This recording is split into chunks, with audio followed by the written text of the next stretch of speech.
Om Purnamada Purnamidam Purnat Purnamudachyate Purnasya Purnamadaya Purnameva Vashishyate.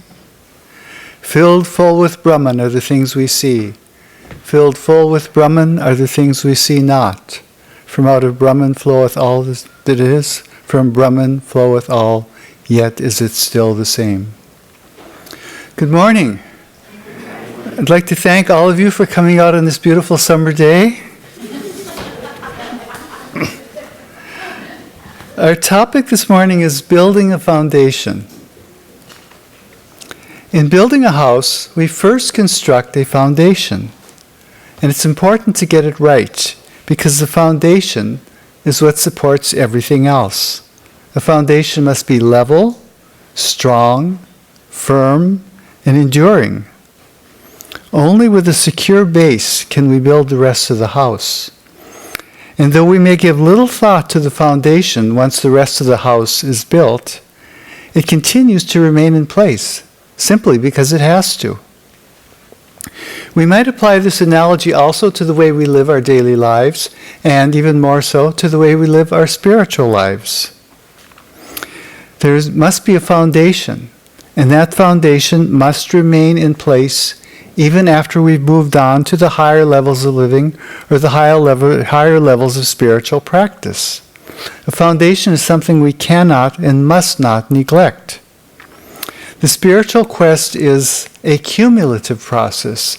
It's built from the bottom up, from the ground up. It is not just a matter of moving on. Now, the materials of a foundation have to have certain characteristics. They have to be strong, firm, resilient, and stable. And we might say the same thing is true of the characteristics of our moral and spiritual foundation. Immediately, the word that comes to mind is Dharma. This is a word that is impossible to translate into English. There is no corresponding word that encompasses such a wealth and a range of meaning as we find in the Sanskrit Dharma. The word comes from a verbal root, dri, which means to bear, to hold, to uphold, to maintain. So immediately what comes to mind with this is the idea of a foundation. The noun Dharma literally means that which is established, firm, or steadfast. And from this we get derived meanings. One of the meanings of Dharma is prescribed duty or conduct, morality, righteousness, justice, virtue. These are all meanings of Dharma. Dharma is a broad concept that tells us how things should be, ideally, and it also tells us how we should act.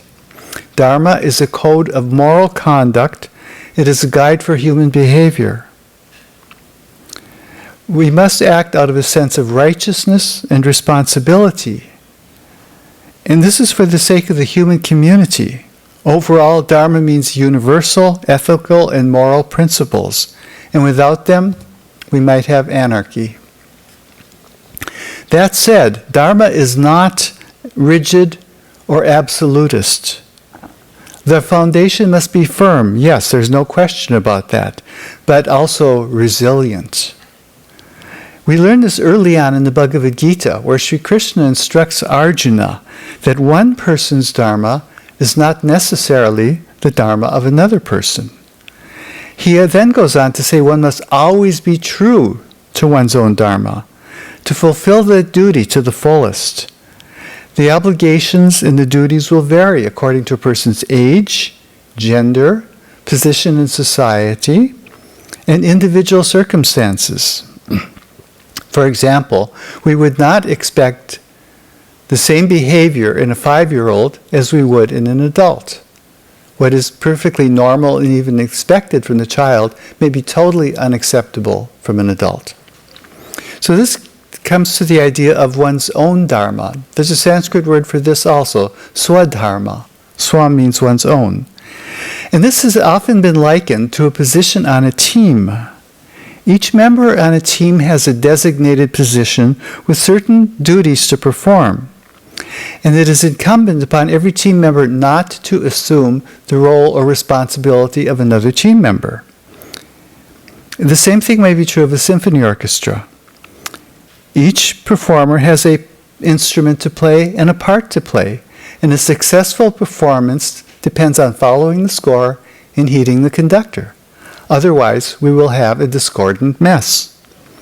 The same thing is true in life. We have to be true to our own swadharma. We have to do our own duties and responsibilities in the context of the bigger picture. Otherwise, things may not go so well.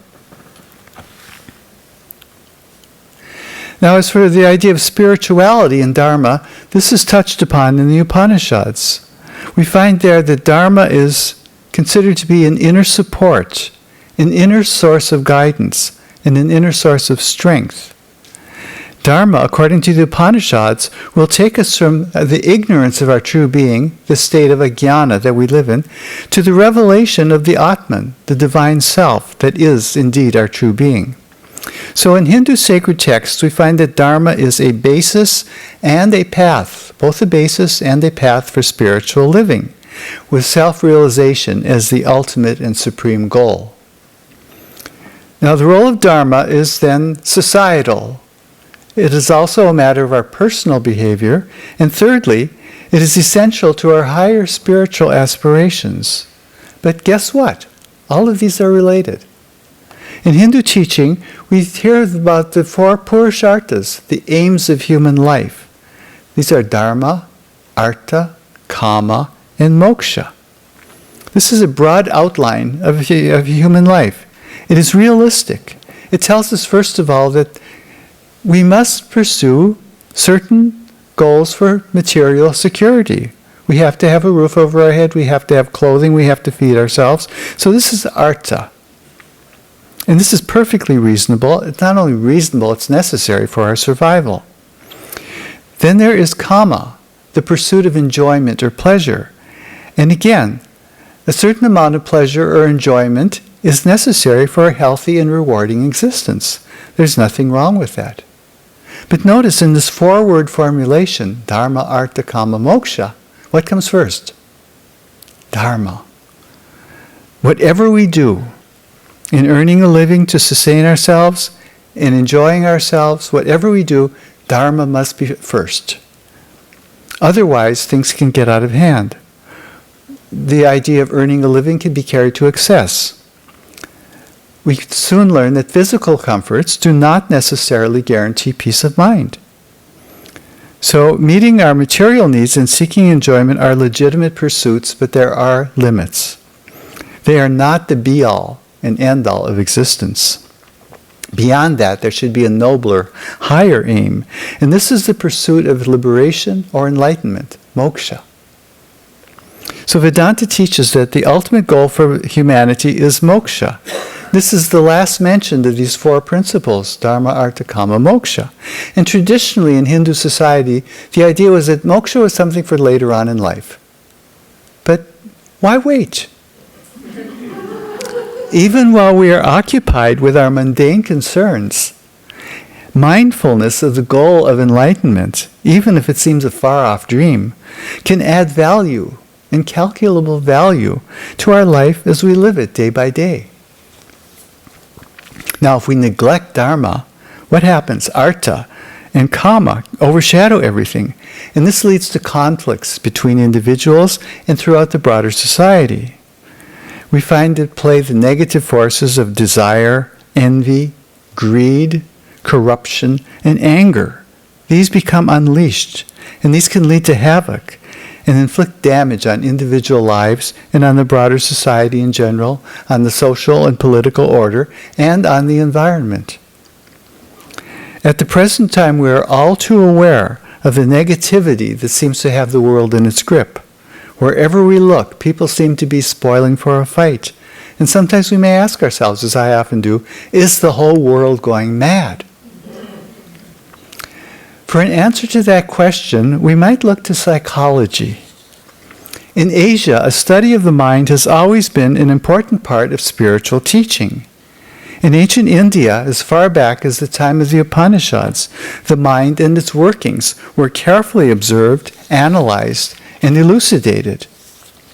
In Hindu tradition, in its many and varied forms, early on it was discovered what the healthy mind is and how to direct it to higher purposes and ultimately to self-knowledge. The Eastern psychological systems that we find in Hinduism, Buddhism, and Taoism preserved those discoveries in their sacred texts and in their spiritual practices that they taught and handed down. In contrast, Western psychology arrived late on the scene, and we might say it got off on the wrong foot. It did not begin as an inquiry into the healthy, well-functioning mind, but rather as an attempt to deal with neurosis, anxiety, depression, and other mental and emotional disorders. Now, it may seem that I'm going to digress a bit, but the reason for this will soon become clear. Western psychology had its beginnings in Vienna in the late 19th century. Sigmund Freud received his doctorate in neurology in 1881, and he began to treat patients with psychological disorders. He became very interested in this and followed it through and developed what he called psychoanalysis.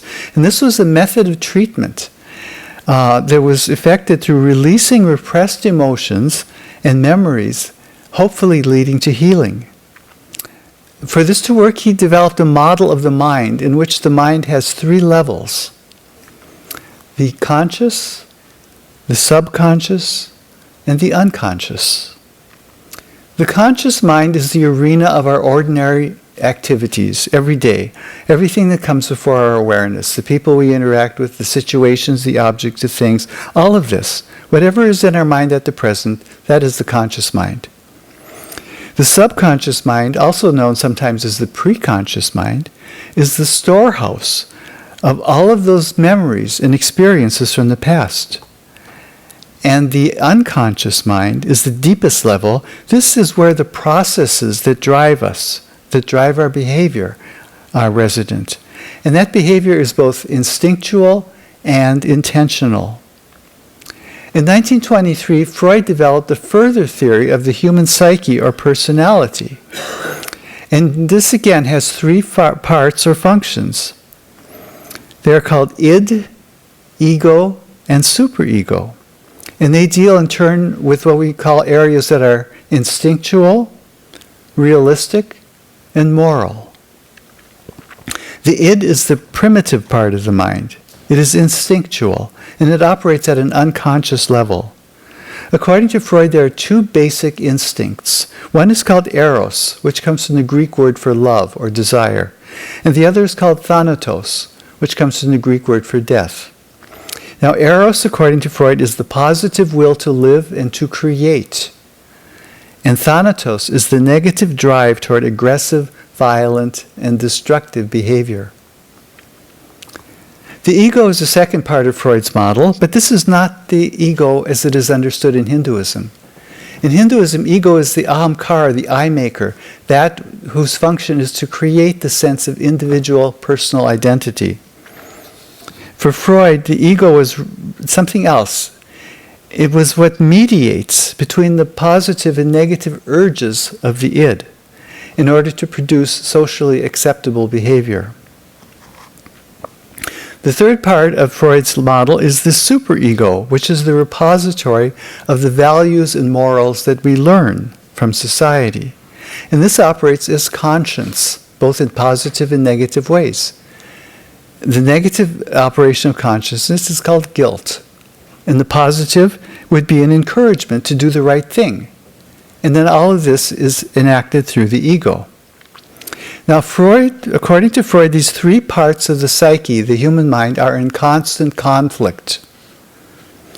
So, according to Freud, the human being by his very nature is torn between the opposing forces of right and wrong, or, as some have argued, between the polarities of sin and sanctity of the Judeo-Christian tradition.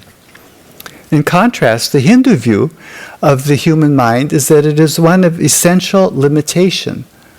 The human self feels that by identifying with all the finite qualities, the ego self, it forgets that it is in fact the divine self, the Atman, the infinite one. So the good news is that psychology in the West is beginning to change. Over the last 30 plus years, we've seen new developments that have led to a significant departure from the world of Freud, Jung, and their successors who shaped Western psychology for about 100 years. Now, the man most responsible for the current revolution in psychology is named Mihaly Csikszentmihalyi. He was born in 1934 of Hungarian parents, came to the United States, received his doctorate in psychology from the University of Chicago in 1965, received a professorship there in 1969, and began to do his research in breaking new ground in psychology. Currently, he holds the position of Distinguished Professor of Psychology and Management at Claremont Graduate University. Martin Seligman, a former president of the American Psychological Association, calls Csikszentmihalyi the world's leading researcher in what has come to be known as positive psychology. Unlike the earlier forms of Western psychology, which were about treating disorders, Csikszentmihalyi investigated the healthy mind and its capacity for creating what he calls optimal experience. The premise of positive psychology is that by using our own inner strength in positive ways, it will lead to well-being, not only for ourselves, but for society as a whole.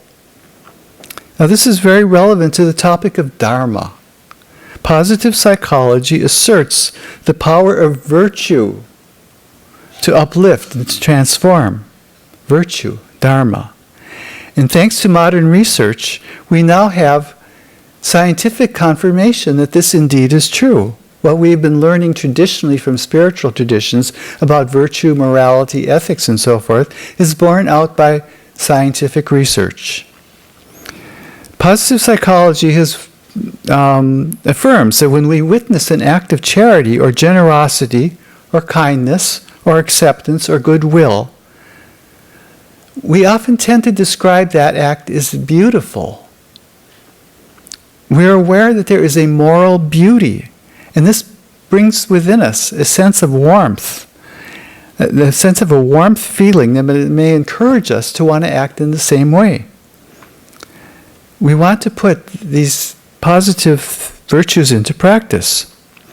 So positive psychology says that just as with the physical body we can increase its strength by doing the proper forms of exercises, so also we can increase the strength of our virtue through the exercise of our nobler impulses, through Dharma.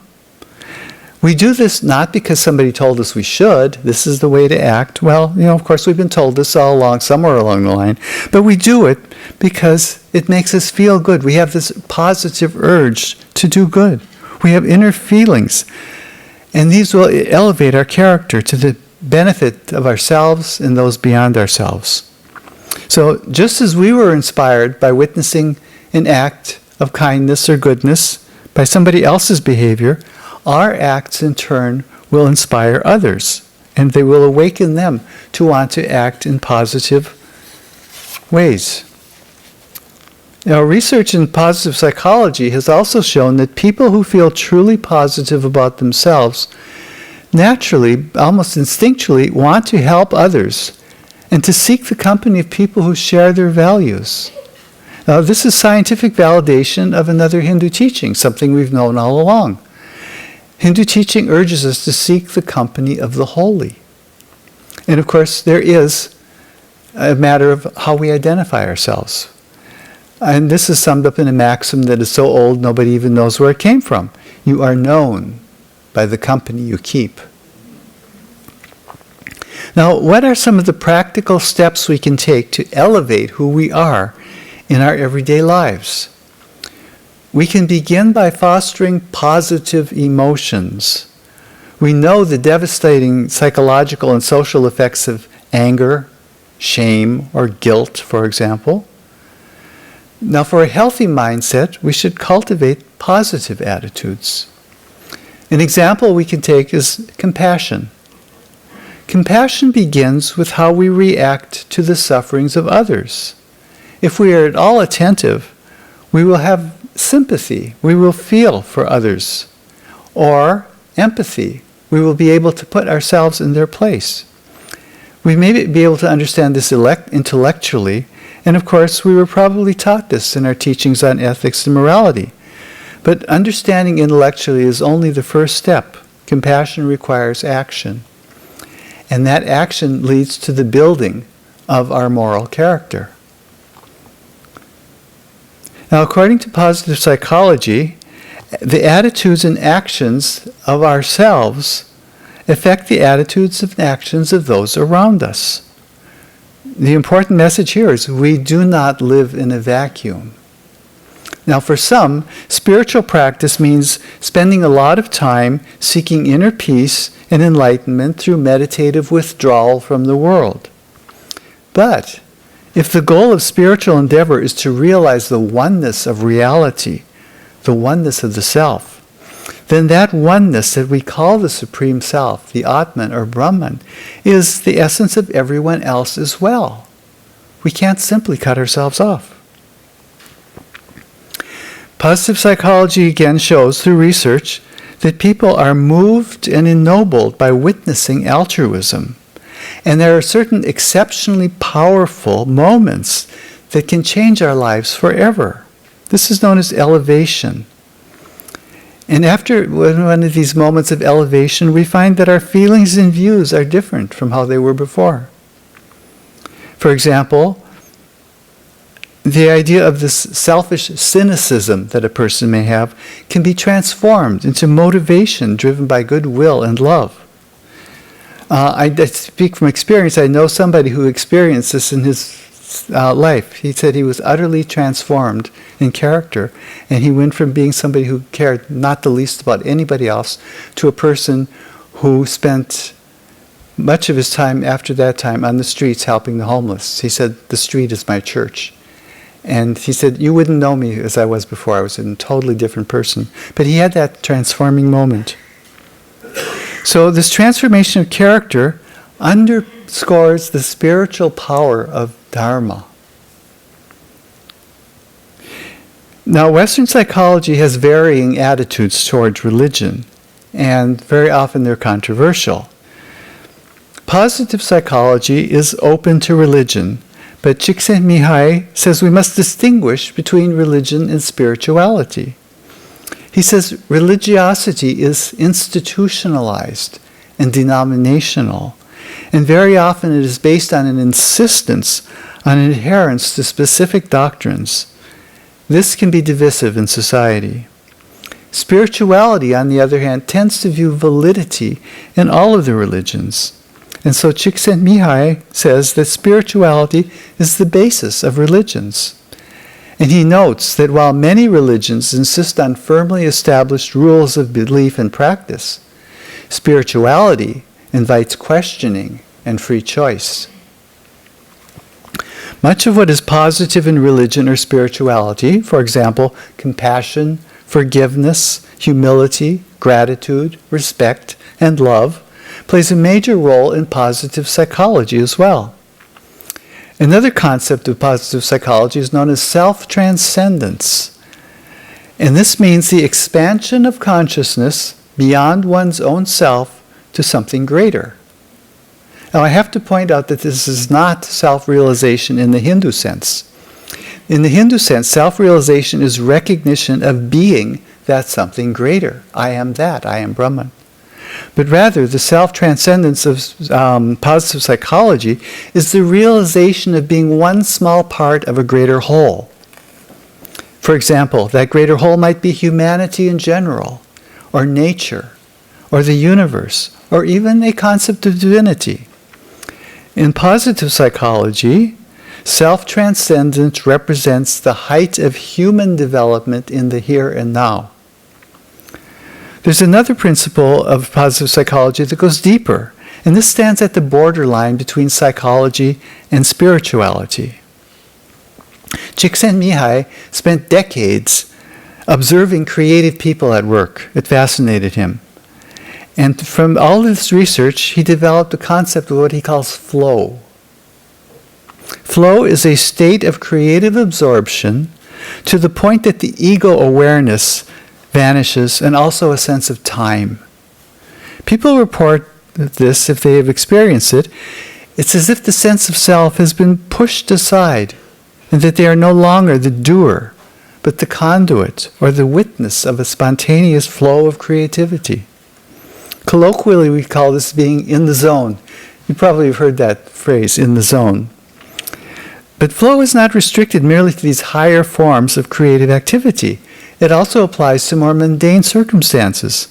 Whenever attention is directed fully and purely, it leads to a state of heightened wonder, joy, or fulfillment.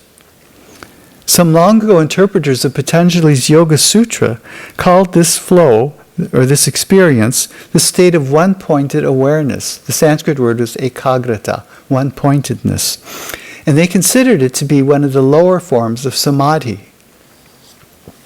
We're going to turn now to a workable process for building a foundation, first for our daily lives and then for our spiritual practice. The construction plans are laid out clearly in the just mentioned Yoga Sutra of Patanjali. Now, this is a classic text. It is a guide to the art and science of meditation. It is also an owner's manual for the human mind. Patanjali begins by saying or implying that there's nothing new or original in what he's about to present. Meditation and yoga were widely practiced in ancient India, and the knowledge was commonly shared among seekers, the ancestors of today's Hindus, Buddhists, and Jains. Even the term Ashtanga Yoga, the eight-limbed yoga, was not original with Patanjali. It has been documented a century or two earlier in Shaiva sources. So the first and second limbs of Ashtanga Yoga are what we're going to focus on today. They are the firm foundation on which the remaining practices rest. They are called Yama and Niyama. Yama means restraints, and Niyama means observances. Yama and Niyama each consist of 5 practices. In other words, these are the 10 bricks for our foundation. Much of what these 10 practices embody is already familiar from the ethical, moral, religious, and spiritual teachings on Dharma. And much of that has also been confirmed by the rigorous scientific research of positive psychology. Before presenting these 10 building blocks or bricks, Patanjali speaks of them in general.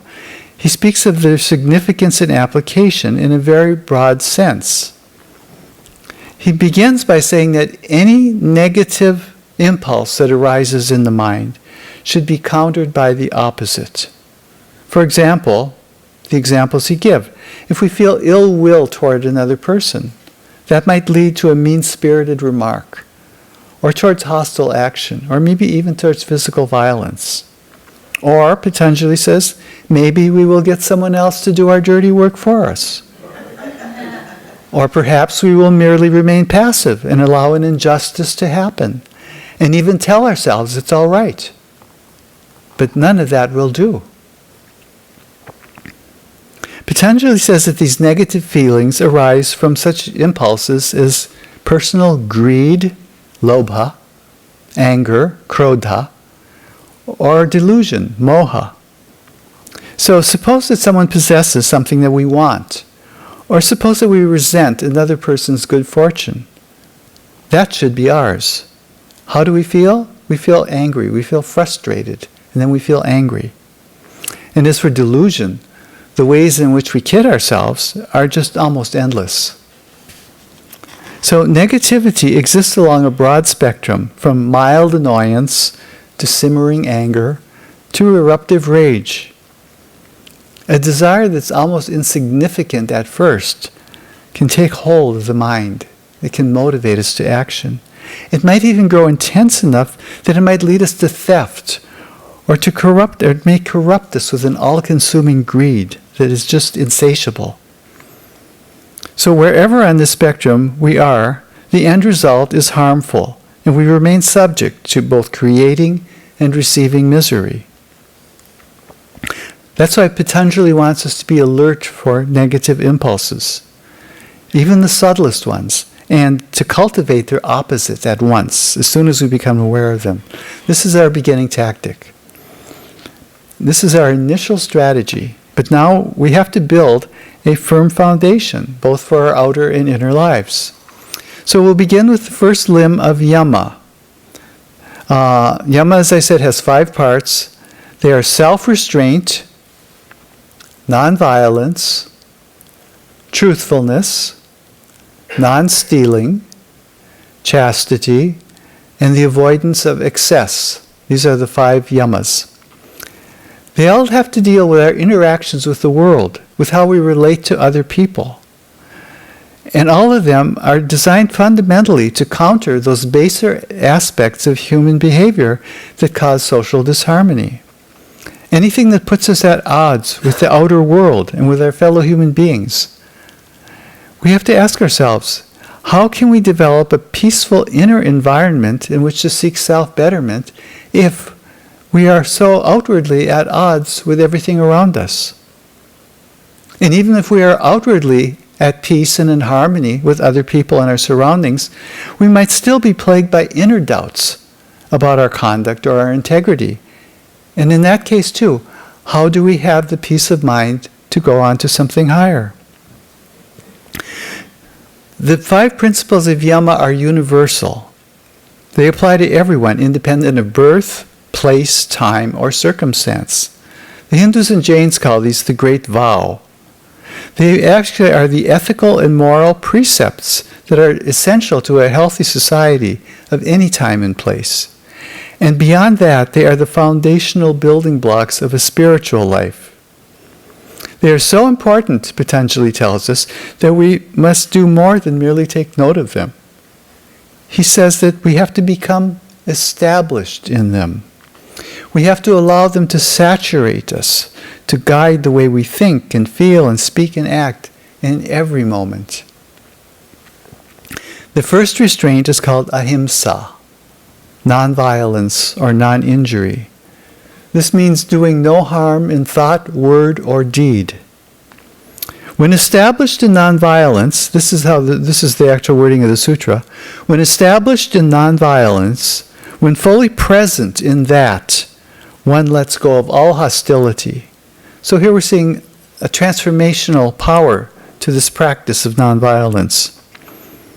It is not to be observed only when it suits us, or when we happen to remember, but it must become an essential part of our life. And when that happens, then everything changes. Resentment, anger, and cruelty give way to kindness, compassion, and benevolence. There are attitudes that are expressed in everything we think and feel and say and do, and we must make sure that those attitudes are grounded in this non-injury. The research of positive psychology confirms this. When we act benevolently, other people notice, and that has a positive effect on them, and then they want to do good also. So we can say goodwill is contagious, and the very life of one who is established in doing no harm becomes a blessing to others. The second yama is called truthfulness, satya. And there's a famous saying in Sanskrit, Satya nasti paro dharmaha. There is no virtue higher than truth. The Brihadaranyaka Upanishad defines truth as dharma. And then it goes on to say that dharma is divinely ordained. Patanjali observes that when we are established in truthfulness, we experience a harmonious consistency between our actions and their results. A deceitful person weaves a tangled web and lives with uncertainty because one never knows how things are going to play out. Events can spin out of control when a network of lies comes apart. And then those carefully plotted deceptions yield unforeseen and unwanted consequences. The opposite of this applies to a person who is established in truthfulness. A person whose every thought, word, and deed are guided by honesty doesn't have to worry about those sorts of things. Where there is no deception, there is clarity, simplicity, and freedom from complication. Sounds like a better way to live. And then this idea of truthfulness, we can take it still higher, beyond our social interactions, to our spiritual aspiration. After all, our spiritual aspiration is a quest for truth. And this points beyond the everyday world of appearances to a greater abiding reality. And that is the truth of our own being. To get there, we must be truthful at every step of the way. Because, simply put, falsity cannot lead to truth. The third restraint is called asteya, and this means non-stealing. Obviously, stealing is a violation of Dharma in general, and it specifically violates ahimsa and satya. Theft causes harm to another. And theft is a form of dishonesty that erodes our own personal integrity. So, by stealing, we harm another. By stealing, we harm ourselves. But this non-stealing has to go beyond the physical act. There's also the mental theft. Mentally, stealing begins with the intent that drives. And this intent arises from a state of mind called craving. Craving derives from a sense that something is missing, something is lacking in our lives. And to admit that something is lacking is to deny the inherent spiritual wholeness of our true innate being. We are perfect as the infinite Atman. If we want for anything, we are denying that perfection. So as long as we remain in that ignorance of our true being, driven by the idea that owning things can make us happy, we can never know true fulfillment. When established in asteya, we achieve a genuine freedom from desire, and we feel no lack at all. And that's why Patanjali puts it, when we achieve that state, all wealth is at hand. The fourth restraint is called brahmacharya. The reasonable interpretation of that in this context is sexual conduct or its absence appropriate to one's circumstances in life. For example, monastics take a vow of celibacy. On the other hand, couples who marry take a vow of fidelity. So this is a very good example of swadharma, that the duties or responsibilities of one person may be different from another. The guiding principles of one life are not always the same as those of another life. But in any case, brahmacharya should ideally divert our mind away from the preoccupation with the body and with sex.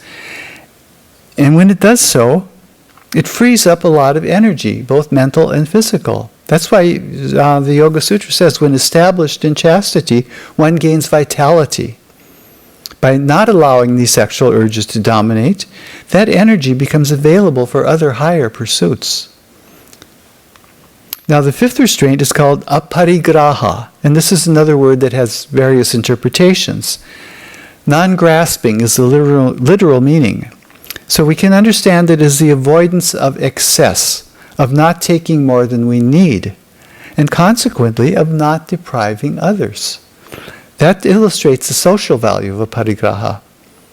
Psychologically, not allowing craving to get out of hand, not allowing one desire to lead to another, not allowing us to get stuck in this cycle of restless discontent will aid us. It'll help us to put everything into perspective. Also, attempts to satisfy greed can lead to further involvements.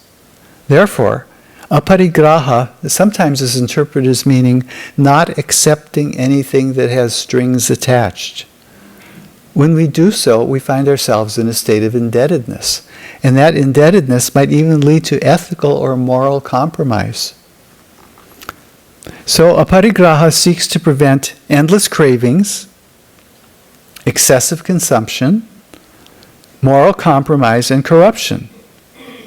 When we learn to say no, we gain, according to Patanjali, perfect understanding of life's whys and wherefores. Now we have to think about this. What does that mean? What it means is that beyond all the confusion of our ordinary cravings and habits lies the clarity of our higher nature, the ultimate simplicity that is free of want. Now, for all people, spiritual or not, these 5 yamas are the basis of ethical and moral living and a sound society. For a dedicated spiritual seeker, yama is the beginning. It is not merely enough to refrain from harming others, to refrain from lying or stealing or improper sexual conduct or excess. There is more to spiritual life than good behavior. We must continue to be established in yama all along. We can't move on from it. This is part of our foundation. But at the same time, spiritual aspirants need to add more bricks to that foundation. And we need to seek further guidance in the second limb of yoga, which is called Niyama. These are 5 positive observances more concerned with the inner life. They are purity, contentment, ardent discipline, study, mindfulness of the sacred. There are 2 sutras dedicated to the idea of purity, shaucha in Sanskrit. First of all, by observing purity, we develop a disinclination towards our own body and we cease contact with the bodies of others. Now, on the surface, it seems like Patanjali is just saying what he already said about brahmacharya, but in fact, he's not. What he's really saying is we have to go deeper and revolutionize the way we think about ourselves. The body belongs to the outer world.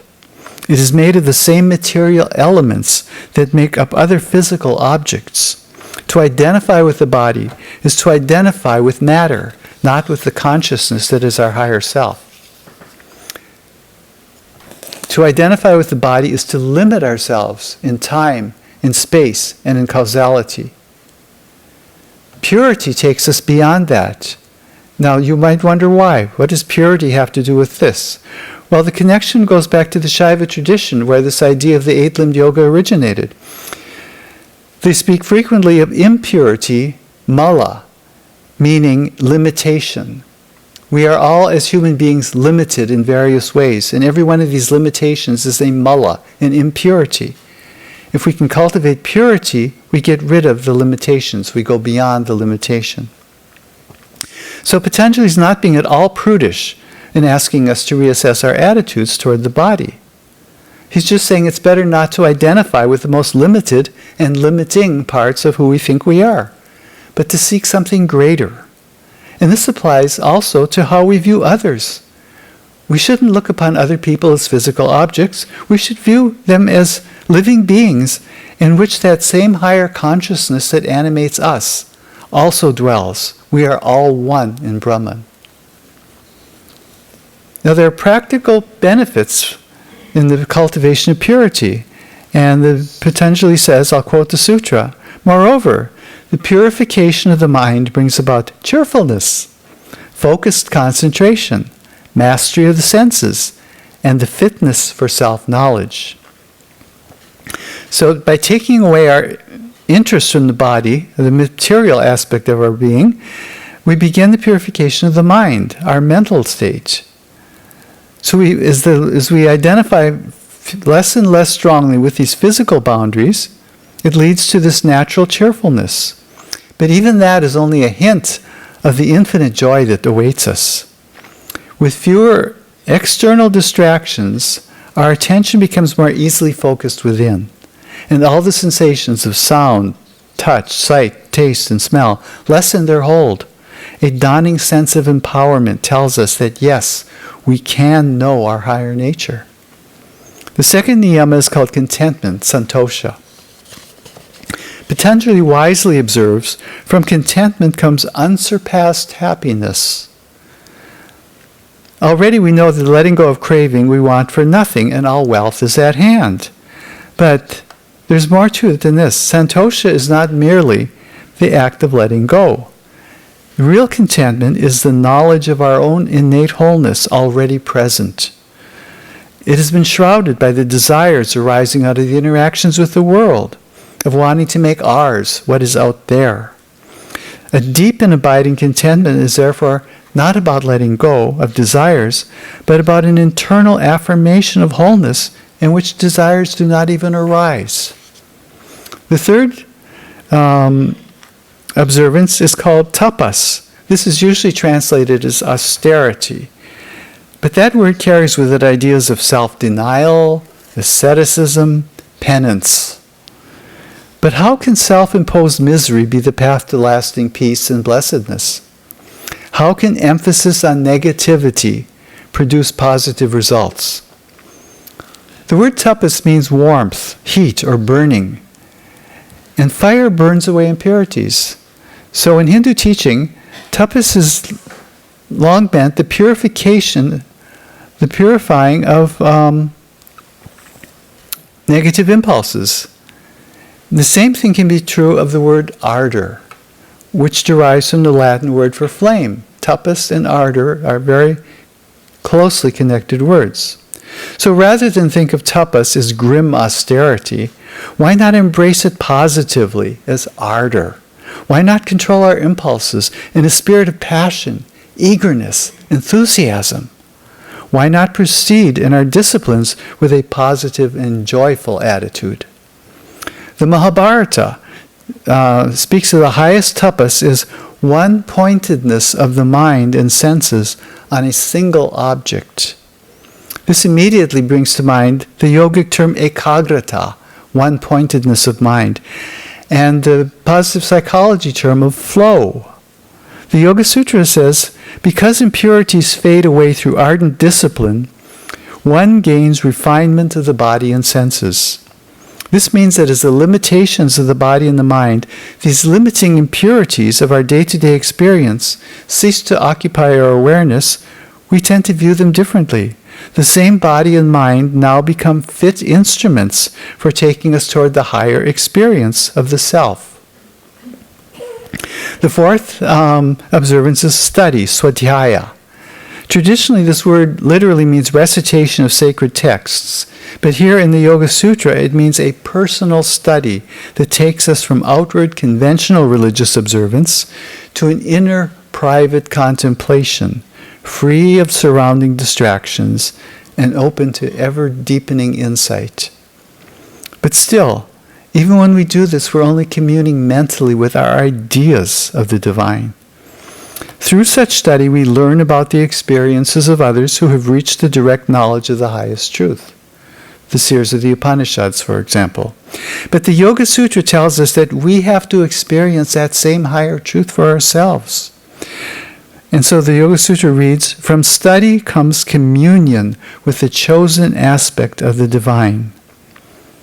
We can and must know that truth directly, which is why Patanjali prescribes one more discipline.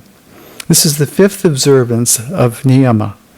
It's called Ishvara Pranidhana, and this word is usually translated as devotion to God. The term Ishvara literally means Lord or Master, and it is often used also as a name for God in the personal sense.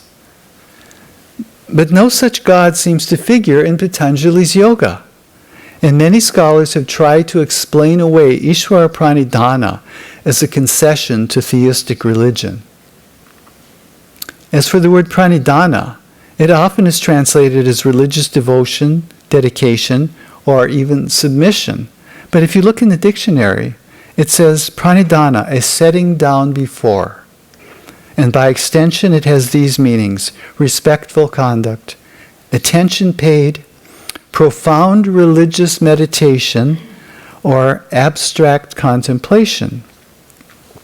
So rather than this superficial idea of being devoted to God, Ishvara Pranidhana here in the context of the Yoga Sutra means to cultivate a respectful, dedicated and profound mindfulness of a higher reality. A close reading of other parts of the Yoga Sutra bears out this interpretation. The sutra reads, through constant mindfulness, Ishvara Pranidhana, of the sacred, one reaches the beatitude of meditative union. The word for meditative union is samadhi. That's the word we find here in the sutra. So through this observance of Ishvara Pranidhana, we carry on a profound interaction with that higher aspect of consciousness that we may choose to call God, the Supreme Being, the Divine, the Atman, or the Self. By directing the mind continually there, by fixing it there, and becoming fully established, and then by being saturated in that presence, we ultimately become absorbed in it. We attain samadhi. Long before Patanjali, in the Mundaka Upanishad, an earlier seer proclaimed this: just as the flowing rivers, leaving behind their names and forms, merge into the ocean, so does the knowing one, freed from name and form, attain the all-transcending reality. Whoever knows the Supreme Brahman becomes Brahman. That goal may be nearer than we think. Astoundingly, Patanjali has just told us that through Ishvara Pranidhana, through constant and complete mindfulness of the divine reality, we can attain samadhi, the eighth and culminating limb of yoga. We've jumped from the limb 2 to limb 8. With this epiphany, the intervening 5 limbs of yoga, known as asana, pranayama, pratyahara, dharana, and dhyana, they appear to be what we have been doing all along, through the restraints of Yama and Niyama. We have reduced bodily awareness. We have calmed the mind. We have turned our attention inward. We have cultivated one-pointed concentration. And we have sustained it to the point of samadhi, or absorption into the ocean of supreme consciousness. It seems that these remaining limbs of yoga are a restatement of those same practices, now to be applied specifically while sitting in formal meditation. That's why they begin with asana, posture. In formal meditation, we can bring even greater and deeper focus to what we have been practicing all along, day by day, in building our foundation. And so it turns out that the foundation is so much more than we ever could have thought. Om Ardram Jwalati Jyotiraham Jyotir Jwalati Brahmahamasmi Yohamasmi Brahmahamasmi Ahamasmi Brahmahamasmi Ahamevaham Nam Juhomi Swaha. The light within me shines. I am the light. The light that shines brightly, I am that Brahman. That which I am is nothing but Brahman. I am, and I am Brahman. I myself offer myself into the infinite light, which is myself. Om Shanti Shanti Shanti. Peace, peace, peace.